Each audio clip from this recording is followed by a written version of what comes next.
ব্রাজিলের সাথে প্রীতি ম্যাচ খেলতে হলে যদি বাফুফেকে তার পকেট থেকে কোটি কোটি টাকা ব্যয় করতে হয়, তাহলে দরকার নাই ভাই ব্রাজিলের সাথে আন্তর্জাতিক প্রীতি ম্যাচ খেলার জন্য।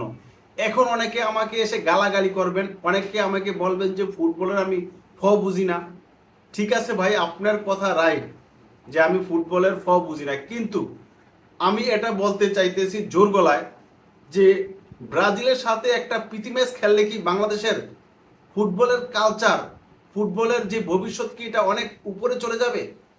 নাকি এই টাকাটা এখানে ব্যয় না করে আমরা দেখি যখন লিগে খেলা হয় তখন মাঠের মধ্যে বড় বড় ঘাস, পানি জমে থাকে, মনে হচ্ছে এটা একটা গ্রাম অঞ্চলের খেলা।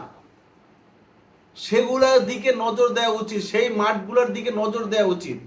এই টাকাগুলো এখানে ব্যয় না করে আমার মনে হচ্ছে ওই স্টেডিয়ামগুলোতে যদি ব্যয় করা হয় তাহলে বাংলাদেশের ফুটবল এগিয়ে যাবে।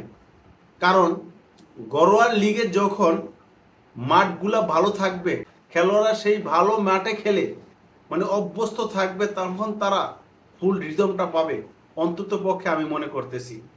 আরে ভাই, ব্রাজিলের সাথে একটা আন্তর্জাতিক প্রীতি ম্যাচ খেললে কি বাংলাদেশের ফুটবল অনেক এগিয়ে যাবে? এই ম্যাচের মধ্যে যে কি রেজাল্ট সেটা তো আমরা জানি। মনে করেন বাংলাদেশ ব্রাজিলের সাথে মোটামুটি ভালো ব্যবধানে হারলো, মানে ভালো ব্যবধান হয়তো বা 4-5 গোল খেলো, সেই ব্যবধানে হেরেছে, তাতে কি? হ্যাঁ, একটা অ্যাচিভমেন্ট থাকে যে আমরা এত বড় দলের সাথে ম্যাচ খেলছি, সেই অ্যাচিভমেন্ট দিয়ে কি বহু দূরে এগিয়ে যাওয়া সম্ভব? এর আগে তো আর্জেন্টিনা নাইজেরিয়াকে এনে খেলাইছে বাংলাদেশে, না? সেই কোটি কোটি টাকা ব্যয় করে যে দুইটা দলকে খেলাইছে, সেখানে বাংলাদেশ ফুটবলের সামান্য পরিমাণও কি উন্নতি হয়েছে? আর এই একটা ব্রাজিলের সাথে যদি আমরা আন্তর্জাতিক প্রীতি ম্যাচ খেলি, ফুটবলাররা খেলে, সেখানে কি বাংলাদেশের ফুটবলের স্কেল অনেক বেশি ডেভেলপ হয়ে যাবে? হ্যাঁ, এটা বলতে পারবে যে আমরা ব্রাজিলের সাথে ম্যাচ খেলছি। এছাড়া ভাই আমি কিচ্ছু ভবিষ্যৎ দেখতেছি না। আমি মনে করতেছি এই টাকাগুলো এখানে ব্যয় না করে ফুটবলের অবকাঠামো ব্যয় করা উচিত। যেখানে মাঠের সমস্যা আছে সেই সমস্যাটা আগে সলভ করা উচিত। এখন আমাদের মাঠের অবস্থায় বেহাল অবস্থা। এক, আমরা জাতীয় স্টেডিয়াম আমাদের সম্বল, আরেকটা হচ্ছে বসুন্ধরার কিংস এলেনা। আর এরকম উন্নত কোনো ফুটবল গ্রাউন্ড আছে, মানে ফুটবল কোনো মাঠ আছে? সেদিকে নজর দেয় না কেন বাফুফে? এখন বাফুফের নির্বাহী কমিটির সদস্য বলছে সাকত হোসেন ভুঁইয়া শাহিন যে আমরা যদি ব্রাজিলের সাথে ম্যাচ খেলি বা খেলার আয়োজন করি সেখানে তো কিছু টাকা ব্যয় হবে। ঠিক আছে, তারা টাকা ব্যয় করতে রাজি আছে, তবে আমি বলতেছি ভাই, কেন আমরা অযথা টাকা ব্যয় করব?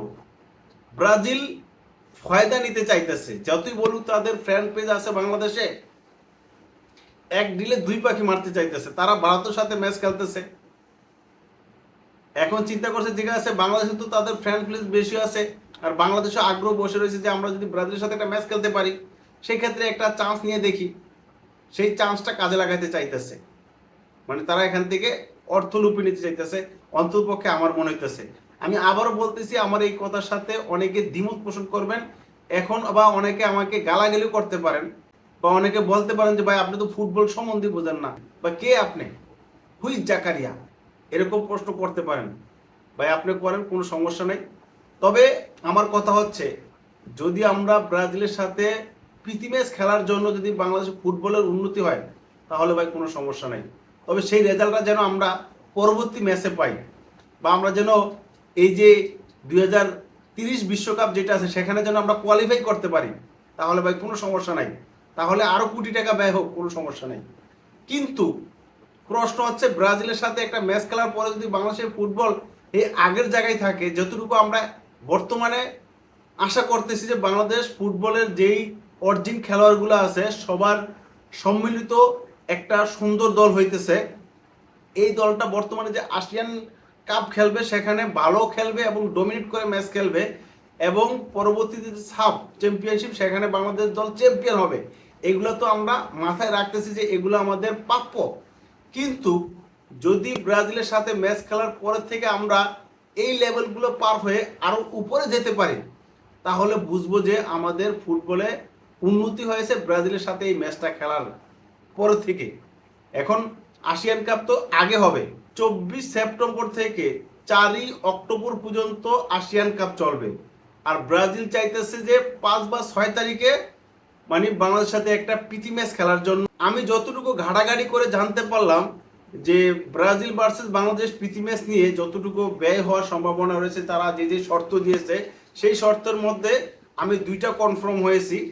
সেই ক্ষেত্রে হচ্ছে তারা ভারতের সাথে কলকাতা ম্যাচ শেষ করে মানে কলকাতা থেকে বাংলাদেশ 2 জনের বহর নিয়ে আসবে, সেটাও কিন্তু বাহুবেকে বহন করতে হবে তার ব্যয়টা। তারপর যখন তারা 5 বা 6 তারিখে বাংলাদেশের সাথে ম্যাচ শেষ করার পরে তারা যখন বাংলাদেশ ত্যাগ করবে ব্রাজিলের উদ্দেশ্যে, সেখানে যে বিমানের যত টিকিট মানে ব্যয় আছে এভরিথিং সবগুলা কিন্তু বাহুবেকে বহন করতে হবে, এতটুকু আমি জানতে পেরেছি। এবং বাংলাদেশে থাকাকালীন সম্পূর্ণ খরচ আর কি বাহুবেকে বহন করতে হবে। তা আমার কথা হচ্ছে এটা যে আমরা এত বহন করব কেন ভাই? মানে এত টাকা বহন করার কোনো প্রয়োজন তো আমি দেখতেছি না একটা ম্যাচ খেলার জন্য। আর সেটা রেজাল্টটা আমরা ইতিমধ্যে জানি যে কি রেজাল্ট হতে পারে। বাহুবে চাইতেছে যে দুটোটাই খেলতে, যে আসিয়ান কাপে তারা খেলবে এবং ব্রাজিলের সাথে ম্যাচটাও খেলতে, এবং সেই ক্ষেত্রে তারা ফিফার সাথে মানে যোগাযোগ করবে মানে বাহুবের সভাপতি, এবং যোগাযোগ করার পরে সেখান থেকে যদি তারা একটা সিগন্যাল পায় তাহলে অবশ্যই তারা এটা লুপে নেবে যে না আমরা ব্রাজিলের সাথে ম্যাচ খেলবো। এখন ব্রাজিল অপেক্ষায় আছে, বাংলাদেশের দিকে তাকিয়ে আছে যে বাংলাদেশ থেকে কি সংকেতটা আসে, বাংলাদেশ কি ব্রাজিলের সাথে প্রীতি ম্যাচ খেলবে নাকি না খেলবে না সেটার অপেক্ষায় রয়েছে।